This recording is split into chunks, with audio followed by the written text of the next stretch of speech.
بسم اللہ الرحمن الرحیم۔ شروع اللہ تعالیٰ کے نام سے جو بڑا مہربان اور نہایت رحم کرنے والا ہے۔ دوستوں، 21 ہجری کی ایک رات روم کے شہر حمص میں ایک عظیم سپاہی اپنی زندگی کی آخری سانسیں لے رہے تھے۔ بستر پر انہوں نے فرمایا، اللہ تعالیٰ گواہ ہے کہ میں نے 100 سے زیادہ جنگوں میں شرکت کی۔ میرے جسم میں کوئی حصہ ایسا باقی نہیں جہاں تیر کے نشان اور نیزے کے زخم نہ ہوں، مگر افسوس ہے کہ آج میں میدان جنگ میں شہید ہونے کے بجائے بستر پر مرنے جا رہا ہوں۔ یہ جملہ ادا کرنے کے بعد اس دلیر سپاہی کی روح پرواز کر گئی۔ رومی سلطنت کو دھول چٹانے والا یہ عظیم جرنیل اللہ تعالیٰ کی تلوار حضرت خالد ابن ولید رضی اللہ تعالیٰ عنہ تھے، جو ہر میدان میں غازی رہے اور لشکر کفار پر ہمیشہ بھاری رہے۔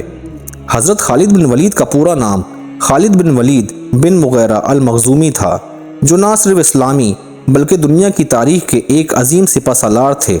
حضرت خالد بن ولید نے ساسانی اور بازنطینی سلطنت کو شکست دے کر انہیں پارا پارا کر دیا تھا اور ساری زندگی فاتح رہے۔ آپ کی پیدائش سن 592 عیسوی میں مکہ میں ہوئی۔ آپ نے 8 ہجری کو رسول اللہ صلی اللہ علیہ وآلہ وسلم کے کردار اور اخلاق کے سامنے سر تسلیم خم کرتے ہوئے اسلام قبول کیا۔ حضرت خالد بن ولید نے اپنی پوری زندگی میں 125 سے بھی زیادہ جنگوں میں حصہ لیا، اور تاریخ گواہ ہے کہ آپ نے ان جنگوں میں سے ایک جنگ میں بھی شکست نہیں کھائی۔ آپ بنو مخزوم کے سردار ولید بن مغیرہ کے بیٹے تھے۔ پیدائشی طور پر آپ کی پرورش ایک جنگجو کی حیثیت سے کی گئی، کیونکہ بنی مخزوم قبیلہ جنگ اور دلیری کی وجہ سے ہی مشہور تھا۔ جب نبی صلی اللہ علیہ وآلہ وسلم نے قریش مکہ کے خلاف جنگ احد لڑی تو قریش کی طرف سے سپہ سالار حضرت خالد بن ولید تھے۔ اس وقت آپ نے اسلام قبول نہ کیا تھا۔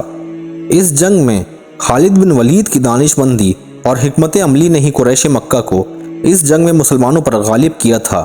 اسلام لانے کے بعد آپ نے اپنی تمام قابلیت اسلام کی حمایت میں استعمال کی اور ساری زندگی غزوہ لڑتے رہے۔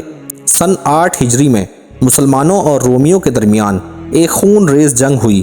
اسلامی لشکر کے سپہ سالار حضرت زید بن ثابت رضی اللہ تعالیٰ عنہ تھے، جو صرف 3000 مسلمانوں کو لے کر تقریباً 1 لاکھ رومی لشکر سے لڑ رہے تھے۔ حضرت زید اس غزوہ میں شہید ہو گئے، لہٰذا حضرت جعفر بن ابی طالب رضی اللہ تعالیٰ عنہ کو سپہ سالار بنایا گیا۔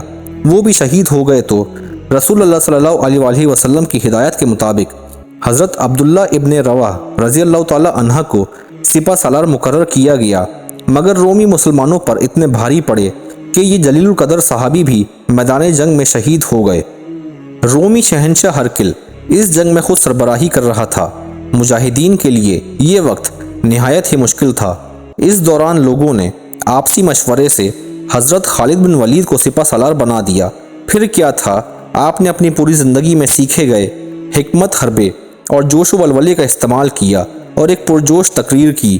آپ کی تدبیر کے مطابق جب رومی لشکر میدان جنگ میں آرام فرما رہے تھے اور انہیں یہ توقع ہی نہ تھی کہ مسلمان اتنی جلدی اٹھ کھڑے ہوں گے، حضرت خالد بن ولید نے ان پر اچانک حملہ شروع کر دیا، لہٰذا وہ بدحواس ہو گئے۔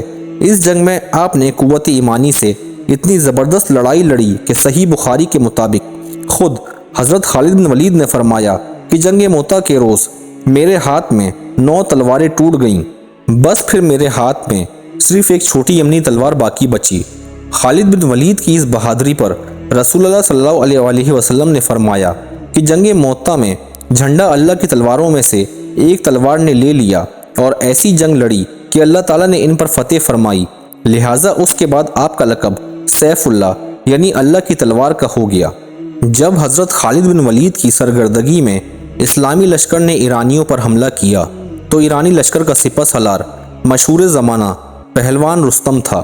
اس نے حضرت خالد بن ولید کو ملاقات کی دعوت دی، لہٰذا آپ نے اپنی طرف سے حضرت ربیع بن عامر کو بھیجا۔ جب آپ رستم کے دربار میں پہنچے تو رستم نے ان سے پوچھا، آپ لوگ کیا چاہتے ہیں؟ تو حضرت ربیع رضی اللہ تعالیٰ عنہ نے جواب دیا کہ ہمیں اللہ تعالیٰ نے بھیجا ہے تاکہ ہم لوگوں کو بندوں کی غلامی سے نکال کر اللہ تعالیٰ کی بندگی کی طرف لائیں اور ظلم و جبر کی حکومت کا خاتمہ کر کے اسلام کے عدل و انصاف کا نظام قائم کریں۔ ایرانیوں سے جنگ کے دوران رستم پہلوان قتل ہو گیا، لہٰذا ساسانی فوج نے ہتھیار ڈال دیے۔ اس میدان کو بھی حضرت خالد بن ولید نے فتح کر کے دنیا کی سب سے بڑی سپر پاور کا خاتمہ کیا۔ حضرت خالد بن ولید رضی اللہ تعالیٰ عنہ اسلام کے وہ عظیم جرنیل تھے جنہوں نے دو عظیم سلطنت ایران اور روم کو اپنے گھوڑوں کے ٹاپ تلے روند ڈالا۔ آپ کفار، مشرکین، مرتدین، یہود و نصارہ اور مجوسیوں پر اللہ تعالیٰ کی طرف سے قہر بن کر نازل ہوئے۔ حضرت خالد بن ولید کا موازنہ اگر یورپی جنگجوؤں کے ساتھ کیا جائے تو آپ کا کوئی ثانی نظر نہیں آتا، چاہے وہ سکندر اعظم ہو، نیپولین ہو یا پھر چنگیز خان ہو۔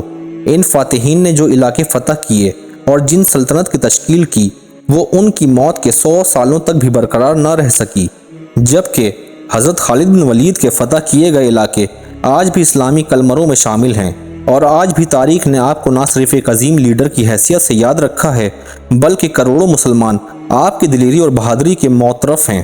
امید ہے آپ کو ہماری آج کی ویڈیو پسند آئی ہوگی۔ ویڈیو اچھی لگی ہو تو ویڈیو کو لائک کریں اور اپنی رائے کا اظہار کامنٹ سیکشن میں کریں، اور آپ سب سے دوبارہ سے ریکویسٹ ہے کہ ہمارے چینل کو سبسکرائب کریں اور ساتھ ہی لگے بیل آئیکن کو بھی پریس کریں تاکہ آپ کو ہماری ہر ویڈیو کی نوٹیفیکیشن مل سکے۔ اللہ تعالیٰ آپ کو اپنے حفظ و امان میں رکھے، آمین۔